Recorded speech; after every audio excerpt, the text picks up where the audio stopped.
मध्य प्रदेश के गवर्नर लालजी टंडन का निधन हो गया। 85 साल के लालजी टंडन बीते कई दिनों से बीमार चल रहे थे। उनका इलाज लखनऊ के मेदांता अस्पताल में चल रहा था। 11 जून को लालजी टंडन को सांस लेने में परेशानी, बुखार और पेशाब में दिक्कत के कारण अस्पताल में एडमिट कराया गया था। देर रात ही लालजी टंडन की तबीयत ज्यादा बिगड़ गई थी, जिसके बाद उन्हें वेंटिलेटर पर रखा गया था। लालजी टंडन का 13 जून को ऑपरेशन किया गया था। बीच में 2 दिन बाईपैप मशीन पर रहे। लालजी टंडन के किडनी फंक्शन में दिक्कत थी, ऐसे में डायलिसिस करनी पड़ रही थी। उसके बाद लीवर फंक्शन में भी दिक्कत शुरू हो गई।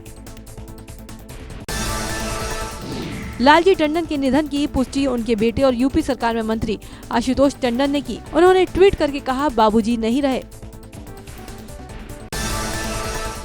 लखनऊ में पूर्व सांसद लालजी टंडन के निधन से तमाम नेता उन्हें श्रद्धांजलि दे रहे हैं। आज शाम 4 बजे लालजी टंडन की अंतिम यात्रा निकाली जाएगी। राजधानी लखनऊ में शाम 4:30 बजे उनका अंतिम संस्कार होगा। लालजी टंडन शुरुआत से ही संघ से जुड़े रहे। संघ से जुड़ने के दौरान ही पूर्व प्रधानमंत्री अटल बिहारी वाजपेयी से इनकी मुलाकात हुई थी। लालजी टंडन शुरुआत से ही अटल बिहारी वाजपेयी के करीबी थे। लालजी टंडन का राजनीतिक सफर साल 1960 में शुरू हुआ। टंडन 2 बार पार्षद चुने गए और 2 बार विधान परिषद के सदस्य भी रहे। 1991 से 92 की उत्तर प्रदेश सरकार में भी मंत्री रहे। 2009 से 2014 तक लखनऊ से सांसद रहे। अटल जी के बाद भाजपा ने लखनऊ सीट लालजी टंडन को सौंपी। 21 अगस्त 2018 को बिहार के राज्यपाल बने। 20 जुलाई 2019 को मध्य प्रदेश का राज्यपाल बनाया गया। लालजी टंडन ने इंदिरा गांधी सरकार के खिलाफ जेपी आंदोलन में बढ़ चढ़कर भागीदारी की थी। इन्हें यूपी की राजनीति में कई अहम प्रयोगों के लिए भी जाना जाता है। साल 1990 में भाजपा बसपा की गठबंधन वाली सरकार बनने में लालजी का अहम योगदान रहा था। लालजी टंडन साल 1996 से 2009 तक लगातार 3 बार चुनाव जीतकर विधानसभा जा चुके हैं। 2009 में लालजी टंडन ने लखनऊ लोकसभा सीट से कांग्रेस प्रत्याशी रीता बरुआ जोशी को 40,000 से ज्यादा वोटों से हराया था। लालजी टंडन ने अनकहा लखनऊ नाम की एक किताब भी लिखी थी, जिसमें उन्होंने कई खुलासे किए थे। लालजी टंडन के निधन के बाद यूपी में 3 दिन का राजकीय शोक घोषित किया गया है। सीएम ऑफिस से ट्वीट कर राजकीय शोक की घोषणा की गई। साथ ही मुख्यमंत्री ने उनके निधन पर गहरा दुख भी जताया। राष्ट्रपति ने मध्य प्रदेश के राज्यपाल के निधन पर शोक जताया। राष्ट्रपति ने ट्वीट कर लिखा, हमने एक दिग्गज नेता को खो दिया, जिन्होंने लखनऊ के सांस्कृतिक परिष्कार और एक राष्ट्रीय गतिरोध के संयोजन को जोड़ा है। उनके परिवार और दोस्तों के प्रति हार्दिक संवेदना। प्रधानमंत्री नरेंद्र मोदी ने लालजी टंडन के निधन पर दुख जताया। पीएम मोदी ने ट्वीट करके उन्हें श्रद्धांजलि दी और लिखा कि लालजी टंडन को उनकी समाज सेवा के लिए याद किया जाएगा। उन्होंने भारतीय जनता पार्टी को उत्तर प्रदेश में मजबूत बनाने में अहम रोल निभाया। रक्षा मंत्री राजनाथ सिंह ने लालजी टंडन के निधन पर ट्वीट कर लिखा, टंडन जी के साथ मुझे लंबे समय तक काम करने का अवसर मिला। उनका लंबा सार्वजनिक जीवन जनता की सेवा में समर्पित रहा और उन्होंने अपने काम से एक अलग छाप छोड़ी है। केंद्रीय मंत्री स्मृति ईरानी ने ट्वीट कर शोक जताया। लिखा कि वो महान नेता थे। बाबूजी ने कई युवाओं को आगे बढ़ने में मदद की और विचारधारा सिखाई। उनके परिवार को सांत्वना। मुख्यमंत्री योगी आदित्यनाथ ने बयान जारी कर लालजी टंडन को श्रद्धांजलि दी। सीएम ने कहा, श्री लालजी टंडन जी का आज आकस्मिक निधन हुआ है। श्री टंडन जी के निधन पर मैं उनके प्रति विनम्र श्रद्धांजलि अर्पित करता हूं। यूपी के डिप्टी सीएम केशव प्रसाद मौर्य ने ट्वीट कर लालजी टंडन को श्रद्धांजलि दी। साथ ही डिप्टी सीएम ने लिखा, बाबूजी के मार्गदर्शन ने हम सभी को अभिभूत किया। पार्टी ने अपने समर्पित सिपाही को आज खो दिया। लालजी टंडन के निधन पर उत्तराखंड के सीएम ने भी उन्हें श्रद्धांजलि दी। त्रिवेंद्र सिंह रावत ने ट्वीट कर लिखा, समाचार सुनकर बहुत दुख हुआ। लालजी टंडन कुशल प्रशासक और राजनेता थे। उनका पूरा जीवन जनसेवा और भाजपा को समर्पित रहा। बसपा प्रमुख भी मध्य प्रदेश के गवर्नर के निधन से दुखी हैं। मायावती ने ट्वीट कर लिखा, लालजी टंडन काफी सामाजिक, मिलनसार और संस्कारी व्यक्ति थे। इलाज के दौरान उनका निधन दुखद है। परिवार के प्रति गहरी संवेदना। भाजपा के वरिष्ठ नेता पंकज सिंह ने ट्वीट कर लिखा, आदरणीय टंडन जी का जीवन जनता की सेवा और संगठन को समर्पित रहा। उनका निधन भाजपा परिवार के लिए अपूर्णीय क्षति है। दुख की घड़ी में उनके परिजनों को भगवान हौसला दे। विकास दुबे के भाई प्रकाश दुबे पर घोषित हुआ इनाम। लखनऊ पुलिस ने दी प्रकाश दुबे पर 20,000 का इनाम रखा। दीप प्रकाश दुबे पर दर्ज है कृष्णानगर कोतवाली में एफआईआर दर्ज होने के बाद से फरार चल रहा है दीप प्रकाश दुबे। गाजियाबाद में बेखौफ बदमाशों का आतंक। बदमाशों ने पत्रकार पर किया जानलेवा हमला। पुलिस से शिकायत करने पर मारी गोली। भांजी से छेड़खानी पर पुलिस से की थी शिकायत। यशोदा अस्पताल में भर्ती शख्स की हालत गंभीर। हाथरस में तहसील परिसर के सामने युवक की हत्या। नशा मुक्ति केंद्र के संचालकों पर पीट कर हत्या करने का आरोप। नशा मुक्ति केंद्र से भागे युवक का कहना है कि केंद्र में भर्ती युवक को प्रताड़ित किया जाता है। गौतम बुद्ध नगर में पुलिस का ऑपरेशन क्लीन जारी। ग्रेटर नोएडा में पुलिस और बदमाशों के बीच मुठभेड़। एक बदमाश पैर में गोली लगने से जख्मी, दूसरा बदमाश मौका पाकर फरार। पुलिस ने कॉम्बिंग कर फरार बदमाश को दबोचा। मुजफ्फरनगर में दिन दिहाड़े पुलिस और बदमाशों के बीच जबरदस्त मुठभेड़ हो गई। बदमाशों की फायरिंग में एक दारोगा और एक सिपाही घायल हो गया। वहीं पुलिस की जवाबी कार्रवाई में 25,000 रुपए का इनामी बदमाश शुक्रम पाल उर्फ भगत घायल हो गया। बदमाश का दूसरा साथी मौका पाकर फरार हो गया। घायल बदमाश के कब्जे से पुलिस ने लूट की बाइक, एक पिस्टल और कारतूस बरामद किए हैं।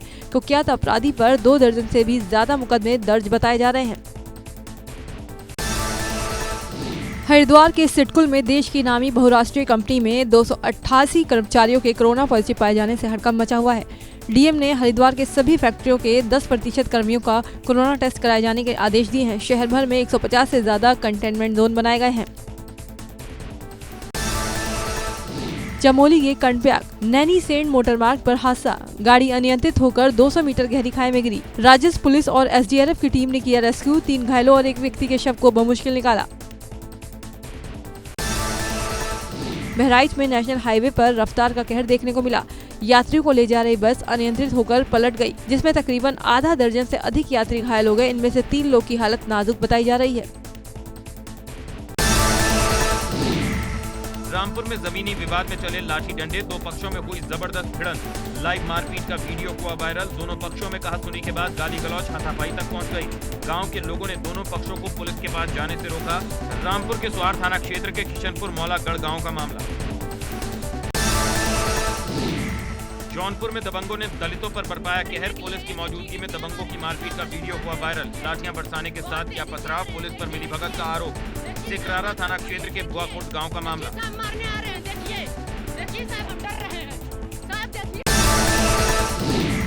ग्रेटर नोएडा में सिक्योरिटी गार्ड की गुंडागर्दी का वीडियो वायरल। लॉकडाउन काल के 4 महीने बाद घर लौटे युवक को गेट पर गार्डों ने रोका। विरोध करने पर बेरहमी से लाठी डंडों से पीटा। पीटा 2 थाना क्षेत्र के निम्न सोसाइटी का बताया जा रहा है मामला। गृह मंत्री अमित शाह ने ट्वीट कर लिखा, भाजपा के वरिष्ठ नेता और मध्य प्रदेश के राज्यपाल श्री लालजी टंडन के निधन से दुखी हूँ। टंडन जी का पूरा जीवन जनसेवा को समर्पित रहा। उन्होंने उत्तर प्रदेश में संगठन के विस्तार में बहुत महत्वपूर्ण भूमिका निभाई।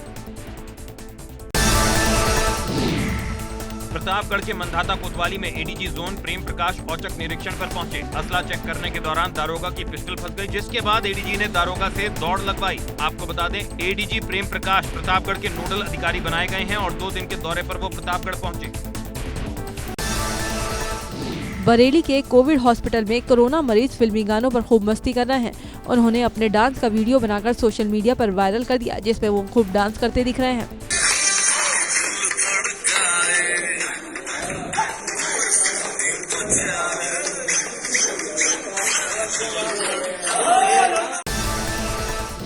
रुद्रप्रयाग के मध्य महेश्वर मंदिर के ऊपर भारी बारिश से तेज पानी का बहाव आया, जिससे मुख्य मंदिर के चौक में करीब 3 फीट तक पानी भर गया और पार्वती और गौरी शंकर मंदिर भी पानी में डूब गए। मध्य महेश्वर घाटी में भारी बारिश से कई जगहों पर पैदल मार्ग भी क्षतिग्रस्त हो गए हैं। उत्तराखंड मौसम विभाग ने अगले 72 घंटों के लिए जारी की चेतावनी। कई जिलों में भारी से बहुत भारी बारिश की आशंका। अलर्ट पर राहत आपदा विभाग।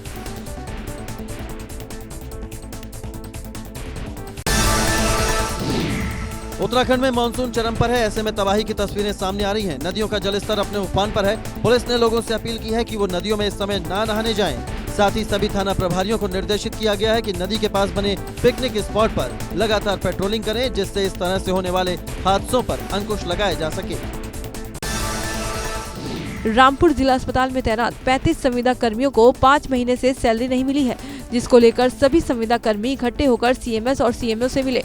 उन्होंने कहा कि 27 जुलाई से अगर उन्हें सैलरी नहीं मिली तो वो अपनी सेवाएं समाप्त कर देंगे। मुरादाबाद के जिला अस्पताल में कोरोना मरीजों के इलाज में लगे स्वास्थ्य विभाग के कर्मचारियों और डॉक्टर्स ने अस्पताल में फैली अव्यवस्थाओं के खिलाफ नारेबाजी कर अस्पताल में हंगामा किया। प्रदर्शनकारियों का आरोप है कि अस्पताल में उनकी कोरोना जांच नहीं हो रही, जिससे उनकी जान खतरे में है। मुरादाबाद का टीएमयू कोविड अस्पताल अव्यवस्थाओं को लेकर सवालों के घेरे में आ गया है, जहां मरीजों ने वार्ड से निकलकर नारेबाजी करते हुए आरोप लगाया कि कोरोना मरीजों के लिए योगी सरकार पानी की तरह पैसा बहा रही है, लेकिन टीएमयू में हर जगह अव्यवस्था और लापरवाही का आलम है। मरीजों ने अस्पताल में अव्यवस्थाओं का वीडियो बनाकर वायरल कर दिया है। मैंने आपको अभी वीडियो इससे पहले दिखाया था। एक महिला है वार्ड नंबर 28 पर, ये कई दिन से काफी गंभीर हालत में है। यूपी के कन्नौज जिले में बढ़ते कोरोना संक्रमण के बीच मास्क न पहनकर लापरवाही बरतने वाले लोगों के खिलाफ सड़क पर डीएम एसपी का रौद्र रूप देखने को मिला। डीएम एसपी ने सड़क पर उतरकर मास्क न लगाने वाले लोगों को घेर कर पकड़ा और उनके खिलाफ चालान कटवाए। कोरोना अब सत्ता के केंद्र विधानसभा तक जा पहुंचा है। विधानसभा सचिवालय में कई कर्मचारी कोरोना संक्रमित हो गए हैं, तो सरकार के 5 मंत्री भी अब तक कोविड-19 पॉजिटिव मिले हैं। जबकि 20 अगस्त से विधानसभा का मानसून सत्र भी बुलाया गया, जिस पर विपक्ष ने चिंता जताई है। योगी सरकार का बड़ा फैसला, शर्तों के साथ कोविड पेशेंट्स को होम आइसोलेशन की मिली मंजूरी। बिना लक्षण वाले मरीजों को भी मिलेगा होम आइसोलेशन। राजधानी लखनऊ समेत पूरे उत्तर प्रदेश में बढ़ते कोरोना के कहर को देखते हुए मुख्यमंत्री योगी आदित्यनाथ ने लखनऊ के सभी आला अधिकारियों को तलब किया। मुख्यमंत्री ने राजधानी में बिगड़ते हालात को देखते हुए DM Lucknow Abhishek Prakash, police commissioner Sujit Pandey, मंडलायुक्त मुकेश मेश्राम, अपर मुख्य सचिव गृह अवनीश अवस्थी और सीएमओ लखनऊ को बैठक में तलब किया। यूपी में 24 घंटे में कोरोना के 1924 मरीज, एक्टिव केसों की कुल संख्या 19,137 पहुंची। 30,831 लोग अस्पताल से हुए डिस्चार्ज। कोरोना संक्रमण से अब तक 1192 लोगों की हुई मौत। यूपी में फैसिलिटी क्वारंटीन सेंटर में 4,508 लोग भर्ती, 19,140 लोग आइसोलेशन वार्ड में भर्ती। प्रदेश में कल 47,401 सैंपलों की हुई जांच। प्रदेश में अब तक 15,13,027 लोगों की हो चुकी है जांच। दिल्ली के एम्स अस्पताल में कोविड वैक्सीन का ट्रायल शुरू। वैक्सीन ट्रायल के लिए 1800 वॉलंटियर्स ने कराया रजिस्ट्रेशन। डॉक्टर गुलेरिया बोले 2 से 3 महीने में मिलेंगे रिजल्ट। गाजीपुर में लॉकडाउन के दौरान इलाकों की निगरानी ड्रोन कैमरों के जरिए की जा रही है। जनपद में एक ही दिन बिना मास्क के सड़कों पर घूम रहे 600 से ज्यादा लोगों का चालान कर उनसे जुर्माना वसूला गया, जिसके बाद से सड़कों पर लोगों की आवाजाही कम दिखी। कोरोना के बढ़ते प्रकोप में एबीपी गंगा के रियलिटी चेक में बाजार में मौजूद कई लोग बिना मास्क लगाए नजर आए। बाजार में काफी संख्या में भीड़ मौजूद थी। पुलिस विभाग का कोई नजर नहीं आया।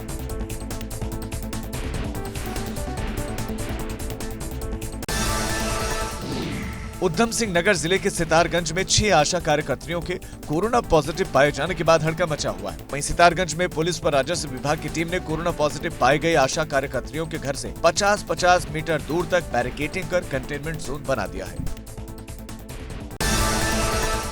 कोरोना काल में यूपी के मुरादाबाद में किसानों पर पड़ा असर। खेती पर निर्भर किसान सब्जी और धान की कर रहे खेती। कोरोना के बचाव के लिए मास्क और गमछे का इस्तेमाल करने के साथ साथ सोशल डिस्टेंसिंग का भी किया जा रहा पालन। दिहाड़ी मजदूरों पर पड़ी दोहरी मार। पहले के मुकाबले आधी दिहाड़ी में काम करने को मजबूर श्रमिक।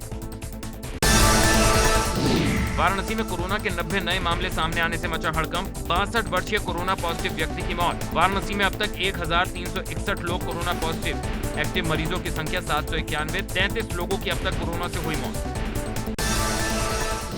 बलिया के क्वारंटीन सेंटर में बासी खाना, गर्म पानी और जगह जगह गंदगी का वीडियो सोशल मीडिया पर खूब वायरल हो रहा है, जिसके बाद जांच करने के लिए सेंटर में योगी सरकार के संसदीय कार्य एवं ग्राम्य विकास मंत्री आनंद स्वरूप शुक्ला पहुंचे। उन्होंने कहा कि सरकार को बदनाम करने के लिए उस वीडियो को वायरल किया जा रहा है। वीडियो में कोई भी सच्चाई नहीं है। विकास दुबे का एक और वीडियो सामने आया है। जेल से छूटने के बाद गांव में हुआ था उसका जोरदार स्वागत। लोगों ने लगाए थे विकास दुबे जिंदाबाद के नारे। शेर हमारा छूट गया, जेल का ताला टूट गया के लगे थे नारे। सितंबर 2019 में माती जेल से छूटकर बिकरू गांव पहुंचा था विकास दुबे। औरैया में 5 जुलाई को मिली लावारिस इको स्पोर्ट गाड़ी मालिक मथुरा से मिला। मथुरा पुलिस को हाथ आंख बंदी अवस्था में सड़क किनारे मिला कार मालिक अमित दुबे। सदर कोतवाली औरैया लखन वाटिका के सामने मिली थी लावारिस कार। कानपुर में पुलिस ने मनु पांडे को हिरासत में लिया। पुलिस थाने में हो रही पूछताछ। एक के बाद एक कई ऑडियो वायरल होने पर हो रही पूछताछ। मनु को गिरफ्तार भी कर सकती है पुलिस। मनु पांडे का ऑडियो वायरल हुआ था। विकास दुबे एनकाउंटर मामले में सुप्रीम कोर्ट के रिटायर्ड जज की अध्यक्षता में कमेटी गठित। 22 जुलाई तक कमेटी के गठन को यूपी सरकार ने दी मंजूरी। वोट बाइक घोटाले के मास्टरमाइंड संजय भाटी पर ईडी का शिकंजा। 104 करोड़ की संपत्ति की गई सीज। 12 जगहों पर छापेमारी कर जुटाए बेनामी संपत्ति के दस्तावेज। मिर्जापुर में एक दंपति की चाकू से गोदकर हत्या कर दी गई थी, जिसके बाद पुलिस ने जांच करने के बाद घटना का खुलासा किया है, जिसमें अपराधी कोई और नहीं बल्कि मृत दंपति का पुत्र ही कातिल निकला। पूछताछ में पता चला कि लड़के ने सरकारी नौकरी और फंड के लालच में अपने माता पिता की हत्या की थी। बीजेपी अध्यक्ष जेपी नड्डा ने उत्तराखंड भाजपा के वरिष्ठ अधिकारियों के साथ वीडियो कॉन्फ्रेंसिंग से बात की। भाजपा सरकार की तमाम उपलब्धियों को साझा किया और कार्यकर्ताओं को नसीहत दी कि वो अपने एजेंडे को जनता के सामने प्रमुखता से रखें। सीएम भी इसमें शामिल हुए। दारुल उलूम देवबंद ने मुख्यमंत्री योगी आदित्यनाथ से पत्र लिखकर कुछ शर्तों के साथ बकरा ईद पर छूट देने की अपील की। उन्होंने मांग की है कि ईद पर मस्जिद में 5 लोगों की जगह सभी को सोशल डिस्टेंसिंग के साथ नमाज पढ़ने की छूट दी जाए और जानवरों को खरीदने बेचने वाली पीठ को खोलने की छूट भी मिले। 23 जुलाई से देहरादून में सिटी बसें बंद हो सकती हैं। सिटी बस संचालकों का कहना है कि राजधानी दून में सिटी बसों को दोगुना किराया वसूलने के साथ संचालन की अनुमति तो मिली, लेकिन विक्रम और ई रिक्शा के डग्गामार वाहनों की वजह से उसकी हालत बदतर हो गई है। लॉकडाउन में सिटी बसों का घाटा बढ़ता जा रहा है। धारचूला तहसील के दोबाट तवा घाट में बीती रात भारी बारिश की वजह से इस मार्ग में हुए भूस्खलन से सड़क बंद हुई है। हालांकि जिला प्रशासन ने सड़क से मलबा हटाने की कार्रवाई का दावा किया है, लेकिन आसपास रहने वालों का कहना है कि प्रशासन की तरफ से सड़क से मलबा हटाने के लिए कुछ भी नहीं किया गया। अभी भी सड़क से आना जाना मुश्किल है। यूनिवर्सिटी के 3rd ईयर के छात्रों की परीक्षा कराए जाने के फैसले का विरोध। इलाहाबाद सेंट्रल यूनिवर्सिटी के छात्रों ने कैंपस में किया प्रदर्शन। एचआरडी मिनिस्टर का पुतला जलाने जा रहे छात्रों की पुलिस से तीखी नोकझोंक भी हुई। गाजियाबाद प्रशासन ने लूनी में करीब 1 दर्जन अवैध पटाखा गोदामों में छापेमारी की। इस दौरान करोड़ों की कीमत की आतिशबाजी पकड़ी गई। सभी गोदाम मालिकों के खिलाफ एफआईआर दर्ज। अब बिल्डर्स के लिए नए आदेश जारी हुए हैं। आदेश के मुताबिक बिल्डर्स अगर फ्लैट बायर्स को नियमित समय सीमा में पोजीशन नहीं देते या धोखाधड़ी करते हैं तो बिल्डर और बिल्डर प्रोजेक्ट का विज्ञापन कर रहे सेलिब्रिटी दोनों के खिलाफ कानूनी कार्रवाई की जाएगी। राम मंदिर निर्माण के भूमि पूजन के लिए संगम नगरी के त्रिवेणी संगम के जल का इस्तेमाल होगा। गंगा, यमुना और अदृश्य सरस्वती के त्रिवेणी संगम का जल लाने की जिम्मेदारी मंदिर आंदोलन में अग्रणी भूमिका निभाने वाले संगठन विश्व हिंदू परिषद को दी गई है। वीएचपी और प्रयागराज के लोग इस गौरव से काफी खुश हैं और खुद को गौरवान्वित महसूस कर रहे हैं। वीएचपी के 2 पदाधिकारी संगम का जल लेकर 3 अगस्त को अयोध्या जाएंगे। जल को किसी रथ पर रखकर उसे प्रयागराज में घुमाने की भी बात चल रही है। दशकों के लंबे इंतजार के बाद प्रधानमंत्री नरेंद्र मोदी 5 अगस्त को राम मंदिर के लिए भूमि पूजन कर सकते हैं। प्रधानमंत्री बनने के बाद पहली बार नरेंद्र मोदी अयोध्या आएंगे। प्रधानमंत्री के आगमन को लेकर अयोध्या के संतों और महंतों में खासा उत्साह है। करोड़ों हिंदुओं की आस्था का प्रतीक भगवान केदारनाथ धाम का प्रसाद श्रद्धालुओं को घर बैठे मिलेगा। विधायक भरत सिंह चौधरी ने ई-कॉमर्स साइट के जरिए ऑनलाइन प्रसाद.com का उद्घाटन किया। प्रसाद का भुगतान इंटरनेट